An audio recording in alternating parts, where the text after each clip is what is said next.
Welcome to the DIY Writer Show with the mild-mannered, slightly heroic host, Jeff Bacon.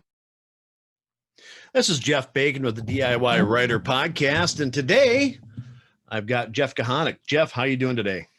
Hey there, I'm doing great. Cool.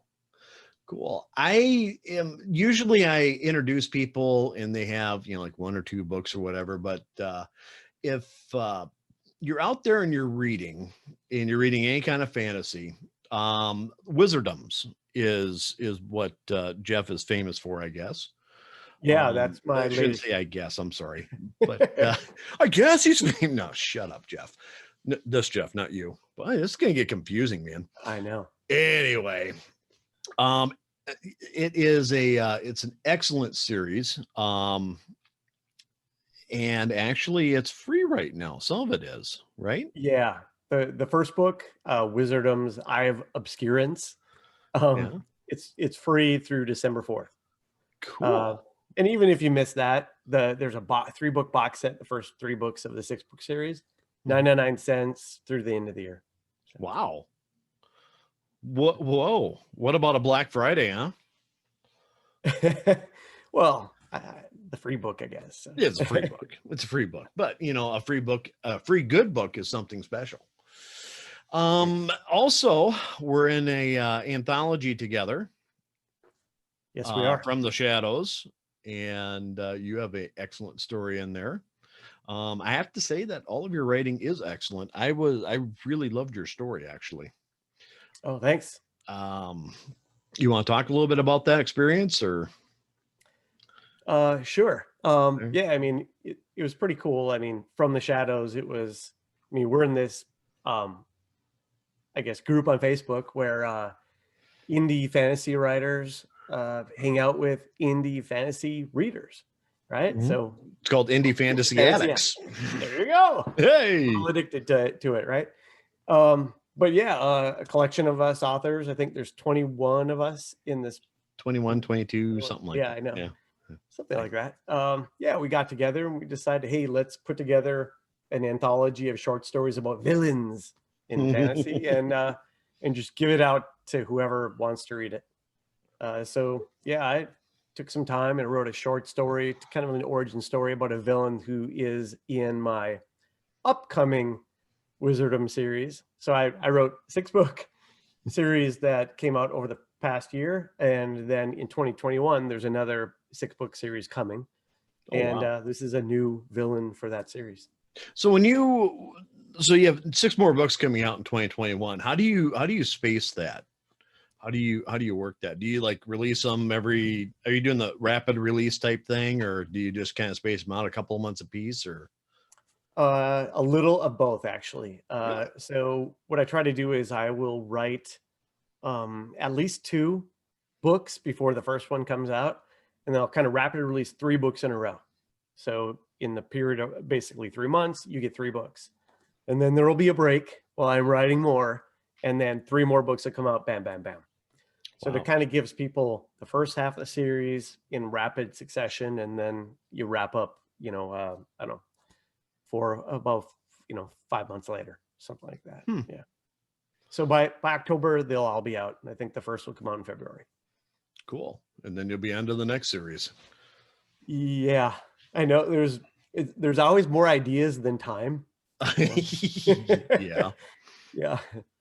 So are you going to continue with the Wizardoms, or are you going to move, or do you have some other ideas that you might pop to?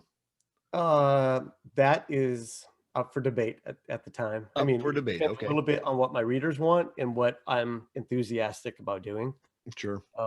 But yeah, I have more stories in this Wizardoms world, or I could go back and write the last set of books from my Isalia series. I had 2 series in this world called Isalia. Okay. Well, the second series ended with kind of a teaser for another series that I just haven't written yet. Mm-hmm. So I could go back and write that last set, or I could write something completely different. Who knows? There's. So I'm just kind of curious, how many different series do you have up there bobbing around in your head or in your folder or whatever? How many? Right. How many I have ideas at do you least have? four. I have four really solid ideas. Yeah.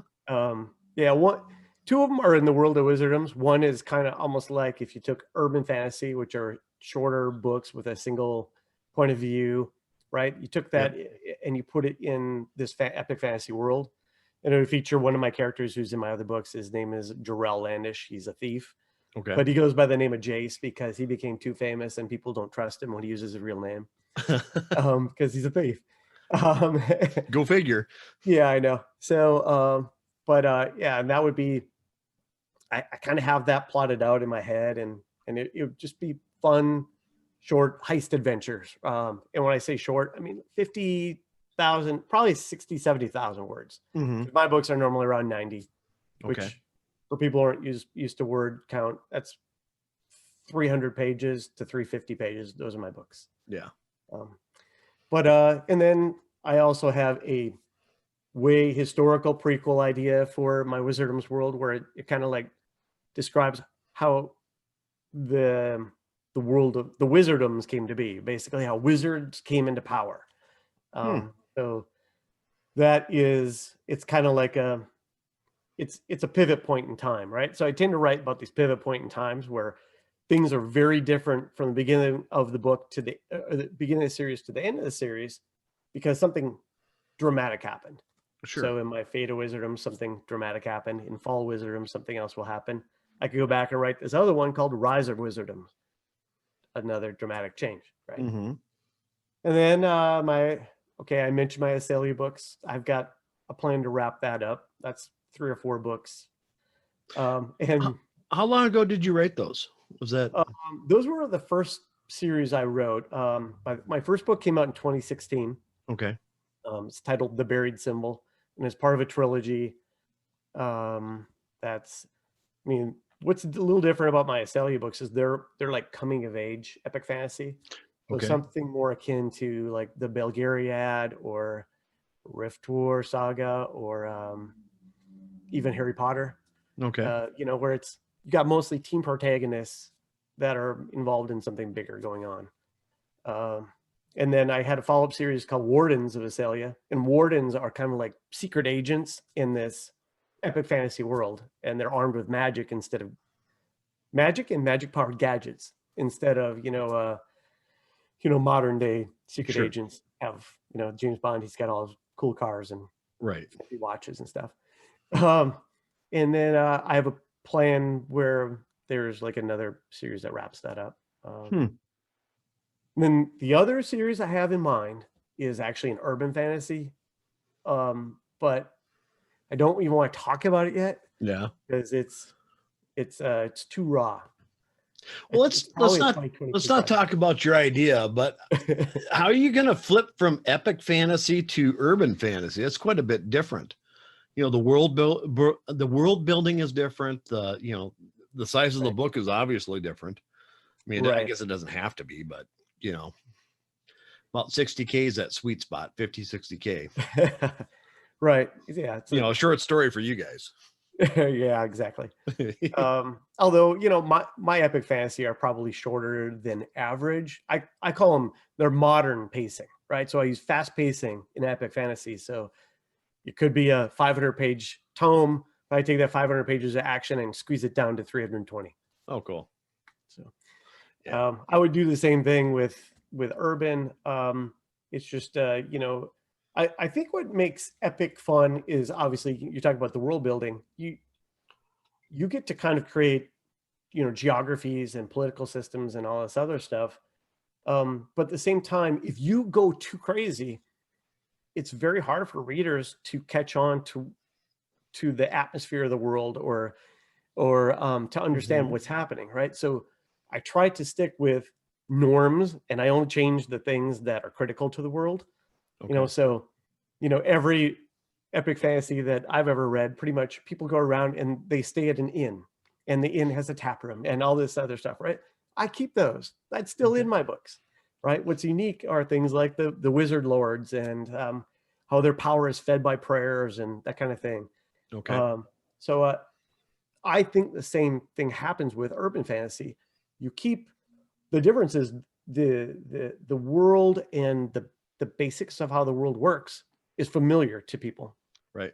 But what's changing is maybe the magical elements or different sex. And I say that, I mean like SECT, right? Okay. Okay. Right? Sex. That are in your setting. So you might have magic, or there might be vampires, or whatever it is that makes it different than today's world. So it's just a matter of you taking things that are familiar and you putting in the fun fantasy elements into it. It happens either way. Sure. It's just, I think it's less daunting from an urban fantasy perspective. I think the single POV is the hardest thing. I think I'd probably write a dual POV, like Oh, a really? POV, just because I'm used to writing that way, and I like writing female point of views. It's fun for me, but at the same time, I also like writing male point of views, and it's fun to show how they see the world differently. And I would want to continue that. So I know that's breaking a norm, and maybe that's going to be a problem, and not as many people want to dive in, or maybe more people will. I don't know. I don't know that there is. I mean, I think from everything I've read, if you break the norm, as long as it works, it's cool. You know, I mean, as long as the book flows and it keeps you interested, that flows. Now I'm you know, not nearly as experienced as you are as far as writing. I mean, you've written a hell of a lot more books than I have, but from what I've read, I mean, some people, you know, like they can go ahead and they can throw a chapter in that's third person limited in the middle of a first person POV book, or they can switch from one POV to another in a different chapter. And a lot of authors can make that work. And then some of them, they do it really clunky. And it's like, okay, where the hell am I at now? You know, I think that's really what you need to do is, I mean, as long as it isn't clunky, I think, and you can make it work, what the hell? You know, if you want two POVs, you can probably do it. Yeah, well, you know, a man of your stature. Yeah, I have fun too with. One of my favorite parts about writing, I mean, granted, as a reader, characters are my favorite thing. Granted, I like magic, etc., and that's why I read fantasy. But it's characters that keep me involved in a book versus turning it, putting it down and going to do another book. Right. But one of my favorite things as a writer is writing banter. So characters who play off each other, and them either having different point of views or different personality types, and how sometimes they clash, and how sometimes they get along. Yeah, I think it's fun. So you kind of write YA, right? Kind of young adult ish. Well, my Celia books are young adult. My Wizardoms series are not meant to be. They can be read by anybody who's okay going to a PG-13 movie. Okay. They just don't feature teen characters. I don't include swearing in my book, and any sex is off page. Right. But in the books meant more for adults, those situations come into play. Whether it's a couple getting together, but like I said, the sex is off page. Yeah, it goes black before anything really happens. But the same thing, like there will be a little bit more gore or more adult situations, or things like depression and other topics that maybe are better suited for people with more developed mental and maturity levels. Sure. Yeah. Okay. Well, now we thoroughly discussed your writing. We were talking a little bit before. You grew up in Minnesota. Yes, I did. The Great White North of Minnesota. Yeah. What was that like? Yeah, well, it's funny. As a kid, that's what right? But yeah, you find out later on that, wow, that was really cold. When you hit that stretch at the end of January where it doesn't get above 0 for 2 weeks, right, you realize that's not normal. And now I live in Southern California, so I could wear shorts and a t-shirt outside this afternoon and I'll be fine. Yeah, and us up here in Wisconsin are all jealous of that. Actually, a lot of people still do around here. It's 35 degrees out and they're still wearing shorts, and it's like, yeah, I don't know. Yeah, we used to have a rule. If you couldn't wear shorts outside unless it was 50 degrees. and it's funny because here, like in California, if it's 50 degrees, people are wearing Uggs and, like parkas and yeah, I know. Yeah. I've been watching people walk around. It was 50 some degrees, actually right at 50 degrees this weekend. And I was out there in a t-shirt and putting up Christmas lights. And I watch these people that are bound up like it is 14 below, walking their dogs, and their dogs even have sweaters. And it's like, oh, winter's going to be long for you people. It's going to be really bad. But we have a lot of people that aren't going south for the winter, that are sticking around because of, COVID and everything else. But my parents are in that boat. They still live in southern Minnesota, but they normally come to Palm Springs every winter. Not this year. Yeah. Oh, Palm Springs. My grandparents moved out there from South Dakota. The one thing I like about that is you can be down in the valley and it's hot as hell. And then you can go up that tram and go up into the mountains and throw snowballs. Yeah. Exactly. I mean, it's a beautiful place. I love Palm Springs.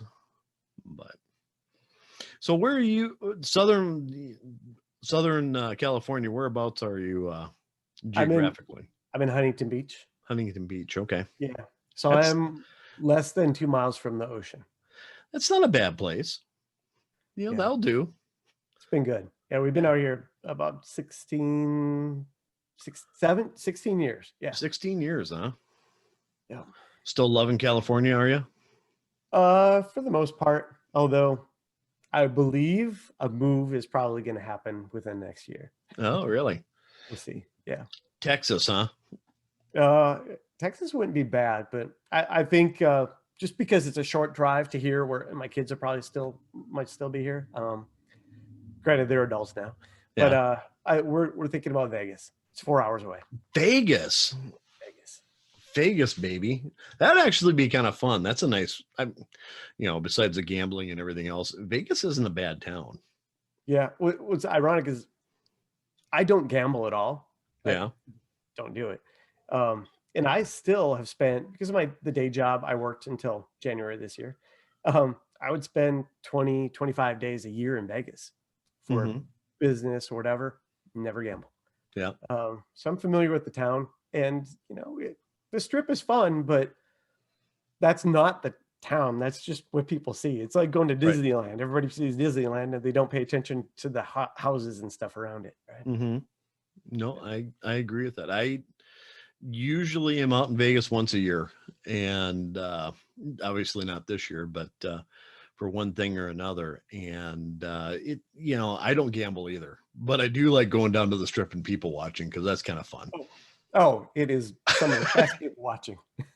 It is awesome. Sit down with a nice cold drink and something to eat and just watch. Yeah, if it wasn't for the smoke, I could really spend a lot of time there. Like, smoke chases me outside. Oh, does it? Yeah. Yeah. I don't know. The last time I was there, we stayed at the Cosmopolitan, which is a beautiful. I loved it, as far as and they had this martini bar that was. Well, I probably drank more than I should have there, but but no gambling involved. But there's lots of little things out there. There's this hidden pizza place in there that wasn't on, I don't even think it was on a map or whatever. It's just kind of down a hallway, and then all of a sudden there's this New York pizza place where you get a slice. It's stuff like that I like. When you go, about a half, go 2 blocks off the Strip, and there's all this stuff that you can do. That's very interesting, and it's very Las Vegas, old Las Vegas, I guess. Right. Yeah, it's cool. But, that's cool. So what else you got going on? What else do I have going on? Oh, wow. So much. So much. So, yeah, I mean, in addition to writing books, I actually run a small press too. So I publish other authors. Something else I do. Now I specialize in fantasy books with the press. It's called Fall Brandt Press. Okay. And it's the same imprint I've been using on my own books. But yeah, I have a handful of authors, and I just find people that are struggling with the business and marketing end. They can write, they just don't know how to do the rest. And I've been helping them republish their books and get more sales and more visibility. But that, again, that takes time. Sure. It works for me because honestly, like, while I love writing, I find I only have so many words in me a day. Like, I can sit down and write for a few sessions, but eventually I'm like, I just can't do more today. So it gives me other things to do, and like it fills my day. And more, now I'm only working like 80 hours a week. So, oh, well, at least you're taking a break. Yeah. So I'm kind of curious, how many words do you write a day?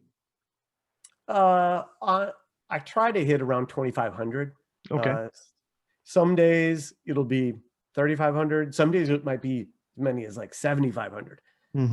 Some days it's only 800, right? But I shoot for 2,500, and I think about it as, well, if I kind of do that on a good clip, I'm doing around 15,000 a week.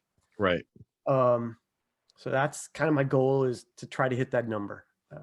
That's kind of the game, is just chipping away at it. It's not, sit down and write a novel. It's, Right. Right. And I think that people get too caught up too in a daily word count. Like, I'm not hard and fast about the daily word count, because life happens and you can't control it. So I don't get all upset about it.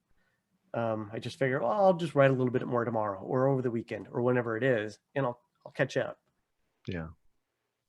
So, and sorry for taking you off subject. Let's get back to your press business. So what do you do? I mean, so are you currently taking on more authors, or is that something that you kind of limit?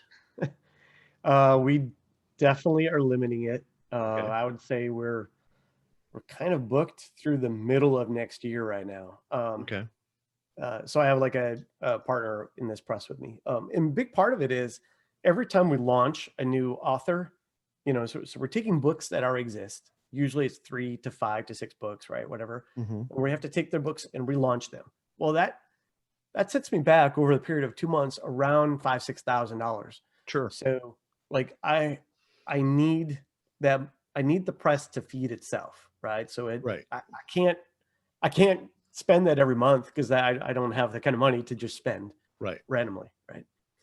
So we spread it out, and it also allows us to focus on the promotion and marketing across the board, and that includes we get these authors on podcasts and even TV shows. Oh, cool. Blog sites, interviews, all, they've got all kinds of different things going on. So it's not just we put the book out there and run some AMS ads. So there's Facebook promotions, and there's promotions with all the different book newsletters. So we just kind of like plan it all out and try to help them build their business as an author, right? They make more money, but also gain more, a much wider readership. So then when their next book comes out or the next series comes out, they're starting at a different plateau. Right. Like, you were down here, right? Your books were 800, 900,000 on Amazon. And then we lifted you up and we kept you in the top 20,000 for a long, long time. Well, guess what? Now, the next time you come out with books, not only will you be in the top 2,000 at launch, but then you stay at the top 5 for a long time. And then, that's how the business works. Right. Yeah. Absolutely. And then you kind of plateau, and, then you have to release another book and stuff like that. Yeah. So if somebody signs up with you, I assume you're doing, redo the covers, and then you got, the promotional stuff, probably redo the book blurb and all that kind of stuff. All these things are variables. So I'm not saying I have any magic answer, but there are a lot of things that go into the formula that help a book sell, right? Okay. So we'll look at the covers, and if the covers are great, they'll just stay as is. If the covers need to be replaced, we invest in new covers, or we allow the author to do that. Like, it's all something that we negotiate as we work together. In the end, the goal is to build them up and and we split the profit, and it's all based on the profit, right? So it's not us trying to give them a tiny little margin off of revenue like the trad publishers do, right? Right. You know, you get 8%. Oh, we're going to give you a small advance. We'll give you 8% of every book sale. But guess what? If the books don't sell well, there's nothing that incentivizes those publishers to keep trying. Right. Because they're like, we'll just move on to the next author, and then your book languishes and you don't get the rights back. We do shorter term contracts, and our incentive is to sell your book because we don't make money unless you make money. So it's partnership. See, that's a pretty fair way of doing it. I've talked to a lot of people where they're tied into a publisher, and they get just a little bit of a splurt, and then they're okay, you're on your own. So if you actually want to sell it, you're paying for your own advertising or paying them to advertise for you constantly, or, you know, whatever your promotion is. And then it's just kind of, you know, you still get the same little amount for your book. It's not like you're splitting it 50-50 with the publisher or whatever. But I assume that when somebody signs up with you, you have, I mean, some sort of a down payment or something. Do they have to pay you something or? No, I don't. So I strongly am opposed to any author paying money up front to have their book published. Like that's not right. No, they sign up with us, and we just lay out a plan and we execute it. Once we're at the point where we've made back the money from the launch and there's a profit coming in, that's where they start earning royalties. Oh, cool. So again, we don't make money unless they're making money. Damn, that's really fair. That's almost unheard of, Jeff. Well, it's the way I think the business should be done. So yeah, you know, I don't think I'm the only one who's doing that, but it's kind of a new wave where you've got authors coming from an author background saying, hey, you know what, we need to run a fair business that helps the authors who are struggling. Right. And, you know, if you do it right, it works out for everybody. Well, here's the one thing I would premise that with is that there's a process, there'd be a process. I mean, you have to, it's a gamble for you. So, I mean, you have to make damn sure you can sell the book. You're not just going to take anybody on this. Oh, hey, yeah, come on in. You know, I mean, it's got to be a sellable book. Right. You know, right. Yeah. That is definitely part of it. So you said 3 to 6 books already published, you know, so I mean, it's right. It's got to be somebody that's a good writer, that has a good track record of producing, but just not really into the marketing or the promotion or anything else. Right. And even if they don't have that many reviews, if their reviews are strong, they're writing good stories that people like, and they've got, if they have a strong but small following, that's okay. Right. They don't have to come in with a big platform and, you know, tens of thousands of followers or whatever it is. We're trying to bring them to that level, and, you know, maybe at some point they don't need us anymore, and that's fine too. Because in the meantime, we're helping them and getting something for it. And granted, I'll tell you what, it is not going to pay the rent, but maybe someday when there are enough authors, it will. But right now with 5 authors, it doesn't pay my rent or anything, or my house payment, but it's extra income. And at the same time, I'm helping somebody, and I see it more as, from my perspective, it's like an annuity. That's what these books are. You have them, they get to keep selling for years and years. Right. Well, you know, maybe in the first year you make some money, but guess what? In years 2 and 3, you keep making that some money, and it adds up to something meaningful for both you and the author. So let's say 3 years in, they decide, oh yeah, we're going to go off and do our own thing. It's fine. Go on, do your own thing. And now, you know, you're at another level. I hope I helped you. In the meantime, you know, you working with me has helped me grow my business. Sure. It especially if they sell well, then it kind of elevates you a little bit. Yeah. We've had, you know, right now we've launched 4 authors. We've got 2 more we're launching in early 2021. But I'd say 1 is done really well.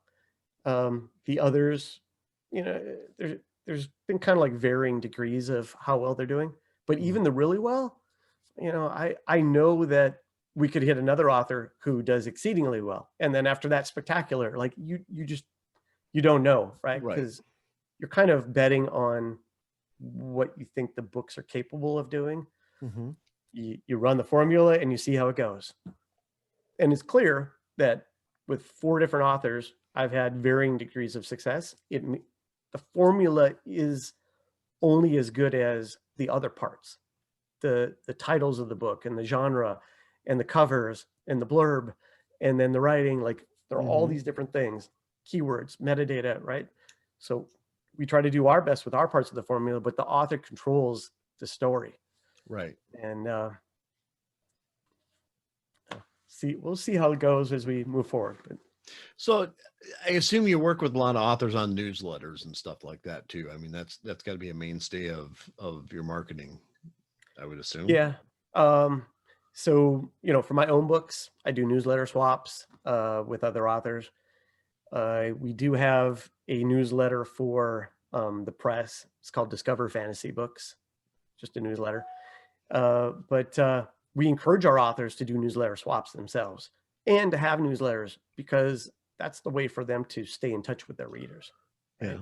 You have to grow that readership, and you can't just count on social media, because Facebook could change on you at any time, right? Right. And they do change. And then what if all of a sudden you can't interface with your group the way you were doing on social media? If that's the only thing you had, they take that away. Now you're screwed. Newsletters are different. It's something you can control, like your own website. You need to have these pieces so you can, have a home base.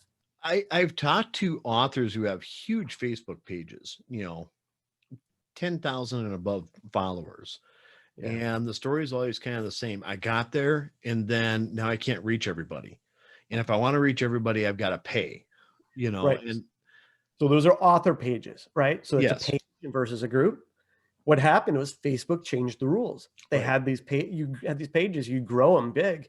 And then 2 years ago, they changed the rules where, oh, wait, if you want to get to people with your pages, we'll put them in your stuff in their feeds a little bit right now. But if you want to be in everybody's feed, you need to pay. You need to boost your post. Right. So they try to make money.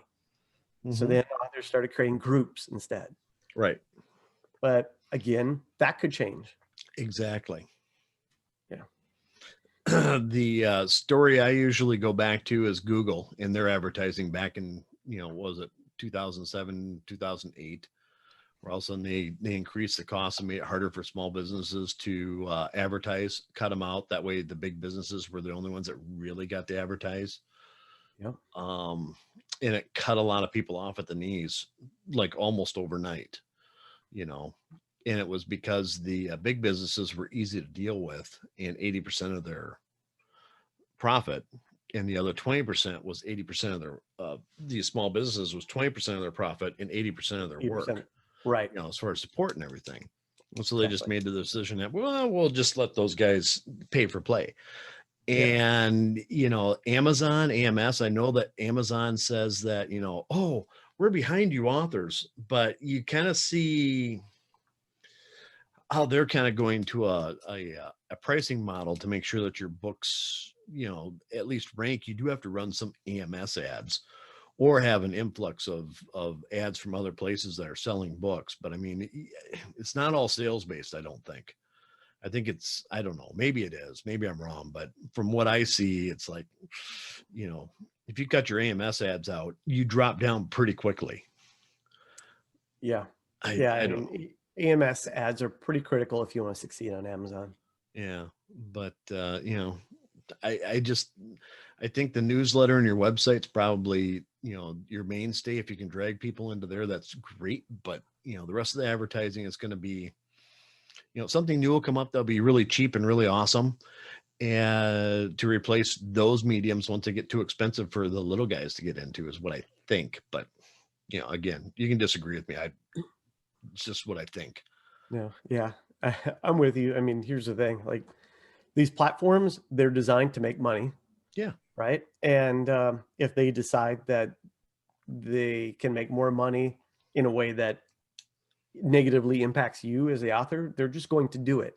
It's not about you, it's about them. So when it comes to Amazon, they treat it as it's about the customer.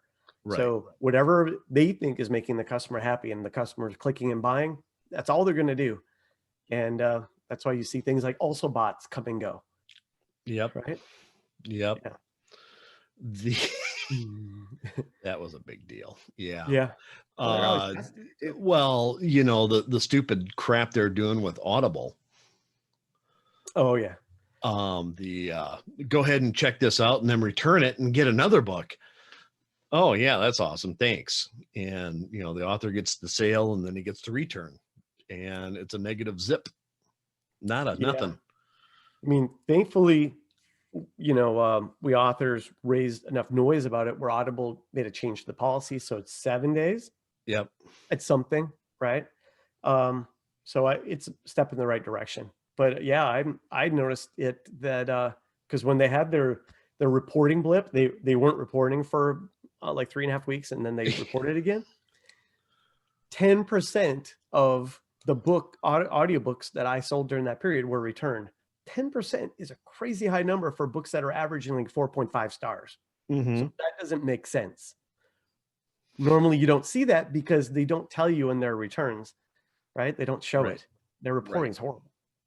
On purpose, I almost think. Yeah. Well, I mean, how many times have you looked at Amazon's reporting? Just Amazon itself. And it's like, I haven't sold a book or no one's read a page today. What the heck? And that happens for like 3 or 4 days. But then you go to the Author Central and I keep on climbing in ranks. That's really weird, you know, which is supposed to be more, you know, on live data. Then all of a sudden it's like they catch up, or else they go back and they, you know, fill in the data or whatever. And I get it's not supposed to be live reporting, but you know, it always kind of makes you wonder what policy change is coming down the pipe, because they made a change to the system and now the reporting's got to catch up. Yeah. Well, they expose some things to us, and there are a lot of things that we don't see or get to know. Mm-hmm. I think reviews are probably the funniest thing on how they change that around. Yeah. You know, some reviews are, you know, automatically posted. Some of them take 5 or 6 days so they can review them. Some reviews just get denied because you may or may not have a relationship with them, or, you know, whatever it is. Yeah. And now they allow ratings without you having to write a review. Isn't that funny? Right. Well, I think they decided to take that from Goodreads because, you know, they own Goodreads as well. Yeah, I know. But yeah, so the upside is it's far easier to get like 100 or 400 ratings or whatever you want to get. Like you see it, you think is a good number for, you know, for buyers to feel like they're confident when they look at a book before they buy it. Yep. It's easier to get those numbers now versus before. People were reluctant to read a full review because they didn't want to type it up. You know what makes me laugh? My wife will look at reviews for socks.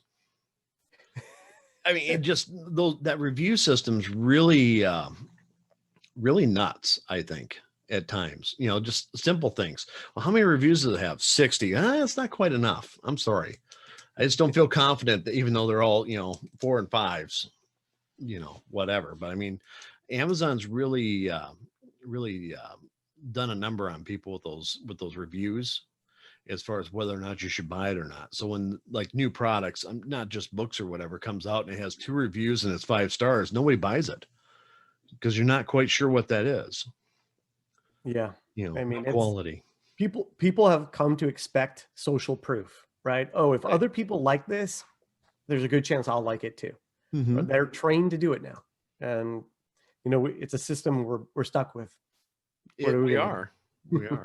I think Google actually probably started that with their review system, you know, for businesses. And then it just kind of, you know, I think Amazon copied them at one point in time, but I don't know. The whole industry is just nuts to me. Absolutely nuts. But so just because I have some personal knowledge of you, Jeff, I know you do an awful lot of traveling, hiking. You're kind of an outdoorsy type person. I definitely like to hike. Yeah. So my wife and I, we try to go hiking, quite a bit. And when we travel, we try to travel at destinations where we can do a lot of stuff on foot. So like this summer, we were supposed to go to New Zealand for Worldcon. That fell apart, right? Then we were supposed to go to, then we decided, well, let's do Alaskan cruise. That wasn't happening. Right. And then we decided, let's go to Hawaii. That didn't work either. Mm-hmm. So we went to Colorado because guess what? They don't close nature. Right. So we just hiked the mountains of Colorado for 7 days and, 50 miles and, many thousands of feet of elevation later, we came home and we had a nice week. Yeah. Yeah. I don't think we've done anything except for hike around Wisconsin this year. I think we've gone to South Dakota a couple of times, but during the whole quarantine, but that was it. And we're probably looking for some beaches here this spring. I don't know, something. Yeah. I think we're all feeling like it was a lost year. Like all your cons are closed and all your, travel destinations. Like why go to Southern California when you can't go to Disneyland because it's closed still? Right. Or the restaurant, you can only eat outdoors or limited seating or whatever, right? Every time you look someplace like, I want to go there even for a weekend. It's like, It's more of a pain in the butt now because of exactly what you said. I mean, you can't just walk into a restaurant and sit down and eat like you used to. I mean, you might be waiting until a table clears so they don't go over capacity, or, you may be sitting outside socially distanced, Right. And I can tell you from my experience, socially distanced beer is not good. Not nearly as good as that up close and personal beer, Yeah. It's nothing like being belly up to the bar and just shooting the crap. Yep. Absolutely. It's part of the experience. So California has been hit pretty hard with COVID, as far as I can tell. I mean, it's not too bad, but LA County is worse than I'm in Orange County. LA County is much worse. Yeah. So they're under crazy lockdown again right now. I don't know. So hopefully vaccine comes soon and our lives can go back to normal. I just want normal back. I don't know that normal's ever coming back, sir. We need to find a way because we have a new normal. Lockdowns aren't solving the problem. No. Sorry. It's not. I thought it was funny. I read an article on masks, and they weren't a proponent for them, or they're just giving statistics. And what I thought was really funny was that they said they really can't tell if it is helping with the COVID, but what they can tell is that influenza has gone way down comparatively to other years and other types of infections. So, I mean, you assume that it's helping with COVID, but the statistics that they have for all the common ailments have gone way down, I guess, this year. Yeah, but influenza also, aren't people more staying at home and distancing and not gathering? To me, there's so many other variables at play because the entire environment is unlike we ever had, right? So is influenza down because of masks, or is that circumstantial data? Yeah, it's somewhat circumstantial, but it's also, like here in Wisconsin, we're not locked down. Like my kid, my 3-year-old's going to daycare, and but I think the masks have helped in that case because I haven't got the normal 3 colds by this time. She usually distributes for us, but kids are just a petri dish. But I remember when my kids were that age. Now my kids are college. Yeah, I've got a 30-year-old that's moving to Wyoming here this week, and then a 20-year-old that's going to college, and then a 3-year-old and a 7-month-old. Almost 8-month-old. Wow. It's a big gap. That's starting over. Yeah. I like to space them out. I like to hit all sorts of generations. There you go. Yeah. But so anything else you want to tell us, Jeff? Anything else you got cooking? I don't know. It's a good question. Well, we talked about audiobooks a little bit. I'll say for audiobooks, my books are on audio, especially my Wizardoms books. And I released the box sets on audio. So you can get There's like 2 box sets, 30 hours each. Those are 30 hours each. That's worth 2 credits, 60 hours, 2 credits. There you go. So your yeah. Audible books, your audio books, are they on Audible only, or do you distribute them out to different places? Yeah, right now they're just on Audible, Amazon, iTunes. So they're which is Audible exclusive, right? Right. But that'll change sometime in the future. That's only for probably through the end of next year. Yeah. Then after that, I'll probably switch them and have them go wide once I've kind of exhausted that base. Yeah. Is that kind of what you do? Is you leave your stuff on Amazon and go exclusive with them, and then plan on going wide at some point in time? So up until now, all my books have been in Kindle Unlimited. Yeah. And they will remain that way until March of next year. And then I'm taking my first Asalia book series, Ruins of Asalia, and it's moving to other stores too. So it'll show up on the ebooks, will show up on Barnes and Noble and Kobo and iTunes and Google Play and all the other sites. Yeah. So that'll be the first series I'm going what we call wide with. Sure. And then I'm going to do the Ruins of Asalia a few months later, and we'll see how that goes. I'll give it a year and see if I can make it work. If I can balance out the sales, the income I'm losing from KU on those books, right? Then it's good. But it's difficult when right now, I mean, like if I look back in October, I had 3 million page reads in KU across my books, across 14 novels, right? Right. That's a lot to make up in the other stores. Yes. Now, only 800,000 of that were my Asalia books. So that number is shrinking. So I'm expecting by March, it'll be on, 500,000. And I think I can recoup that in the other stores. I think it depends on the books. I know some authors that have gone wide and with everything, and they say it's just been a dream. I know other ones that say, no, I had to jump back into, KU and then they re-signed with Audible. And I don't know. I don't know what the answer is, but it's something to try. It works. It works for some people, and some people it doesn't. Yep. But so we'll see. I have a very brainy guy that I talk to every now and then that he says, oh, only 3 months in Amazon. And then you go wide with everything. And he does well. Yeah. I don't have guts enough to do that at this point. I don't even hit my peak in page reads until I've been 3 months in. Yeah. About 3 months in is where I hit the peak.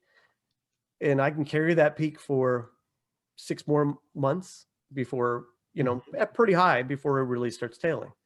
So I don't see 3 months would never make sense for me. I would be like, well, 9 months at least. I don't know. I had one book that took 6 months before anybody read it, I think. Then all of a sudden it kind of, okay, cool. But I mean, it was sitting it was sitting down there like at 1 million in, as far as the page ranked, and all of a sudden, oh, look, somebody read it. And then page reads it's very critical for page reads to happen. You have to sustain a decent sales rank.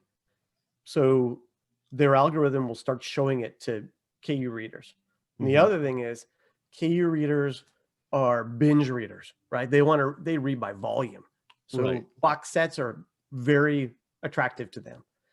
So my single books, they do okay in KU. But when I come out with the first box set, it's at least a 10x jump. Yep. And then box set rocks. And then books that follow that box set, they do really well because now you've drawn all those KU readers into your series. Right. Yeah. Just out of curiosity, I'm not sure what your opinion is on this, but I've been kind of reading more and more that the general theory is that the readers in Amazon turn over about every 3 years. I have no idea. I have no idea either. I just started reading that. It's like, and so they're kind of a proponent of, shift your advertising to kind of hit these waves and peaks. And, it was really is really a detailed report. Now I've been trying to scrutinize it, and it's like some of the stuff I have no idea where the hell they even got the data. But the premise of it is that about every 3 years you can see about 70% of those readers kind of turn over, and you get a new batch of readers that you can advertise to based on. I'm like, I don't know. Since ebooks have only been around for about a decade, I just don't know how they would have enough tangible, meaningful data to figure out that cycle. Well, you know what they do? They just make it up. Yeah. It's based on a 6-month statistic. Yeah. Ebook readership just keeps going up too, right? They keep selling more readers and more Kindle Fires, and more and more readers are moving toward it for economic reasons and convenience and whatever else. I just don't know that these readers necessarily go away every 3 years. I think it's funny. I sell more paper books or paperbacks out of my office than I do on Amazon. No, I do. Well, I mean, I can't say that, but yeah, I sell enough. That may be an embellishment, but I mean, people just want a signed book or something like that, or whatever. Yep. I think I order more Amazon books than my readers do. Everything else is ebooks, but yeah, ebooks. I mean, print books are maybe 1% of my sales. Maybe of unit sales. I'm not counting KU. Okay. Maybe, and also not counting free books. I'm counting KU. Okay. I just so many page reads equals this book. Oh, okay. But yeah, I do that thing, and I do that weird. Here's my read through. It's all made up shit. You don't know. Yeah. The only thing you know is that check you get at the end of the month, or that sales report you get at the end of the month that tells you the check you're going to get 2 months down the road. Yeah, that's how it works. Something like that. But all righty. Well, in closing, anything you want to tell your readers? So I'm hard at work on Fall of Wizardoms, the follow-up series to Fate of Wizardoms. Book 1, my editor should have it to me this week.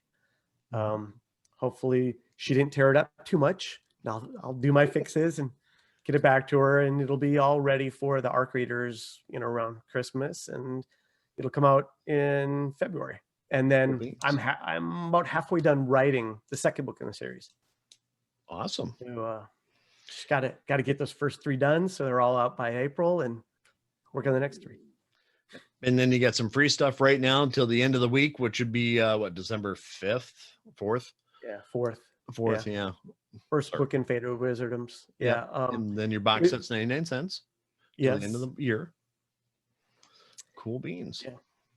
I'll say also that first book at Fate of Wizardoms, it was SBFPO or self-published fantasy book blog off, right? Or fantasy blog off, right?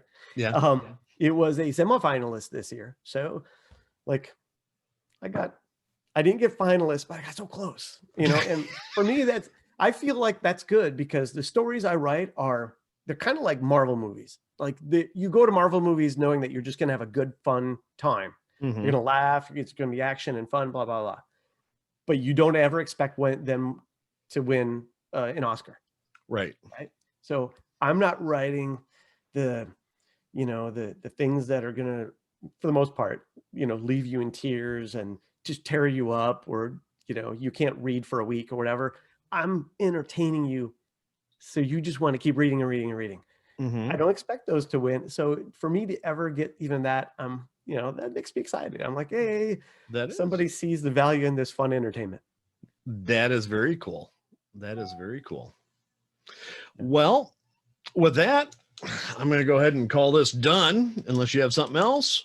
Nope, that's it. All right, cool. This is Jeff Bacon with the DIY Writer, saying goodbye to Jeff Kohanek. And if you would, please subscribe to my YouTube channel, and also follow me on whatever medium you happen to listen to podcasts on. I appreciate you listening to this, and you all have a good day. Bye-bye.